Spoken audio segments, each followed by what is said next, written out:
Hey everybody, it's Mauricio here, founder and CEO of Premier Law Group, your premier syndication attorneys. And today I wanted to talk to you guys about how to put together a fund.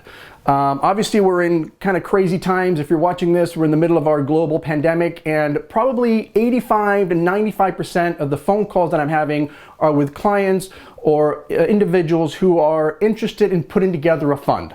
And so because of that, I wanted to put together sort of an overview of my thoughts of what things you need to think about. And so I put together this video, which are the four main things you need to think about when putting together a fund. This is by no means exhausted. And in fact, I'm going to do a little bit of a Q&A afterwards because there's a lot of specific questions. But for now, I wanted to put the four main things you need to think about when putting together a fund. The first one is to understand that the same securities rules apply to a fund versus a project-specific deal. So, as you guys know, I like to say there's always three things you need to think about. You need to register your syndication with the SEC, find an exemption, or it's illegal. Same rules apply on a fund versus a project-specific. And we're probably looking at the same exemptions as general, which are probably a 506B or maybe a 506C. And in some instances, actually with a fund, it may make sense to do a Reg A plus. And I'm not going to go into the details of those in this video. You can see other videos that I've done talking about the differences. But that's the one thing you've got to think about.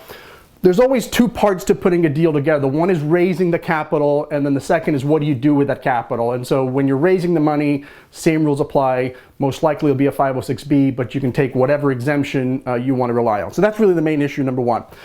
The second issue you've got to think about is the main difference between a project-specific deal and a fund is that in a typical structure, in a project-specific, let's call real estate, what's happening is your investors are putting money into your LLC and you've already identified a property that you want to deploy that capital to.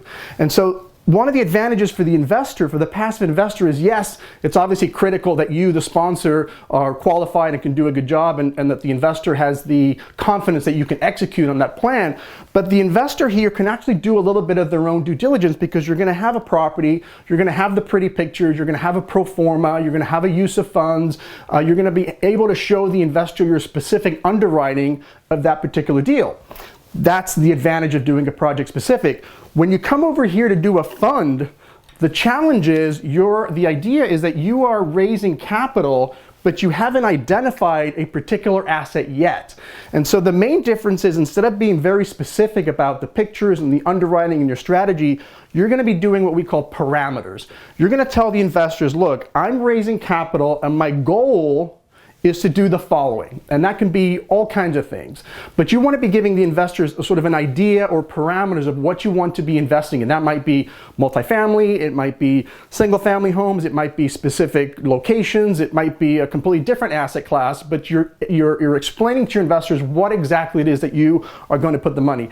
The investors have no idea the precise investments you're going to make, so they can't do their own underwriting. They're really relying on you as the sponsor. I always like to say in a fund, the investor's really betting on the jockey because again, they don't know what you're going to be investing in. They're just relying on you and putting all their faith in you that you're going to make a good decision and figure out what investments you're going to make.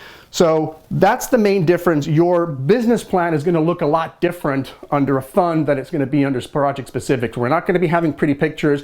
You're still going to obviously have sections on why the particular asset class that you've chosen makes sense, sponsor information, all this type of information. So again, your business plan is likely the main difference that you're going to see or your investors are going to see between a fund and a project-specific deals. Again, you may have some examples of the types of investments that you would like to place, but you're not going to be able to give the investor specific pro formas or use of funds or specific exit strategies of that investment.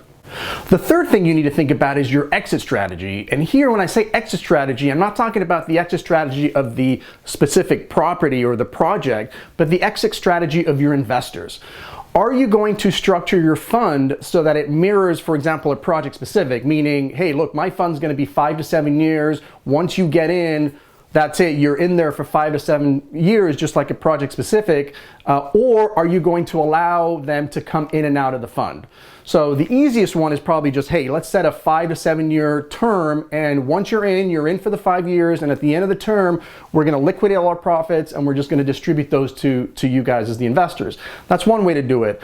but a lot of times investors like to get in and out of funds. And so that's something we need to think about in structuring our fund, and also obviously in our offering docs and the operating agreement, is are there going to be some type of redemptions or maybe even some call options for yourself in order to buy those shares from, or those membership units from your investors. And you've got to think about all the consequences. Obviously, if somebody's going to get removed from the fund, how are you going to pay them back? Are you going to liquidate some assets? Are you going to raise additional capital? All these things are things you need to think about if you're going to allow investors to come in and out of the fund. And most of the time, you're not going to allow people to come in and out at will. That's just an accounting nightmare. Typically, we set windows. And so we allow, let's say, once a year, we allow you to come in and out of the fund, but you've got to give us notice within a certain specific time of notice window, so that we have some time to figure out who wants to get out, and we can then start making some arrangements to get that capital back to the investors. Again, whether you're liquidating the particular investments or maybe you're raising additional capital. So that's just something you want to think about when you're putting together a fund, is how are you going to let the investors get in and out of the fund, or are you going to force them to stay there for the whole time? The fourth thing you need to think about, and this is probably one of the biggest issues or questions that come up in structuring these funds, is what do you do with the capital once you've got it, but you don't have a deal to deploy the capital? It's sitting in your account, an escrow account or your own account, and it's obviously not earning any interest or minimal interest. What do you do with that money? There's really three ways that we kind of solve this problem. Number one is obviously, look, the money's sitting in my account, and if we don't deploy that money, then you're not going to be earning a return on that. And you just need to convince the investor or show the investor that over the long run, it doesn't really matter, that you're going to make it up so much, on the back end, that not having any income or returns for the first 3 months or 4 months or potentially 6 months isn't a big deal. But that's certainly something we need to address. The other thing that a lot of people do is they kind of manufacture a return, meaning that while the money is sitting in an escrow account or whatever, we're going to give you a 3% return or a 5% return or something that kind of covers their opportunity cost, because obviously it's just sitting in your account. They want to be earning some of it. So it is possible. Some people do elect to sort of raise a little bit of an additional capital, sort of raise the interest, so to speak, so that while the term that they're holding it, they can actually pay investors 2, 3, 4%, whatever it is you decide. Now, obviously that creates some potential issues. We obviously need to disclose that very prominently, that that's what we're doing, and some investors just don't like that. They don't like the idea of giving you their capital and then having you then pay them back with their own money, so to speak. So that can also create some issues, but certainly a lot of people do that. And then the third one, which I think is probably the most popular, is they don't accept all of the monies up front.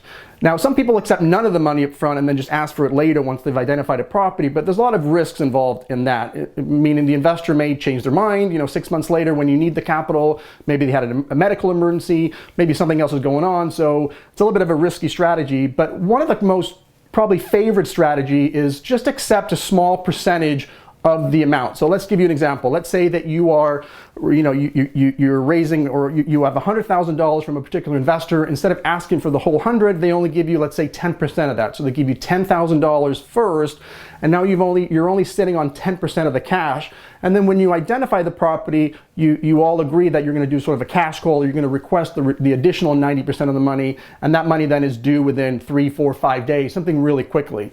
And so the idea is that if they don't contribute the remaining 90%, they're going to forfeit that 10%. You need to have some kind of an encouragement for them to put the rest of the money in, because again, if it's a long time between the time they committed and signed the docs to the time they actually need to give you the cash, all kinds of things could have happened in between that. And so having, say, 10% there, that's enough, I think, of an incentive that when it's time to receive the other 90%, they're gonna provide it to you, unless there's really some emergency that they can't do. So that's one of the ways we mitigate the risk of having their capital sitting in your account without generating a return. Obviously, a lot more issues that we could talk about on the fund, but as you know, I don't like to make these videos too long. So if you've got any specific questions that you want me to answer regarding the fund, just drop a comment below. I'm going to be putting out quite a bit of content here over the next week or two, answering specific questions and keeping those videos a little bit shorter. But I wanted to give you guys kind of this overall overview of what a fund looks like. So hopefully that's been helpful, and we'll see you in the next video.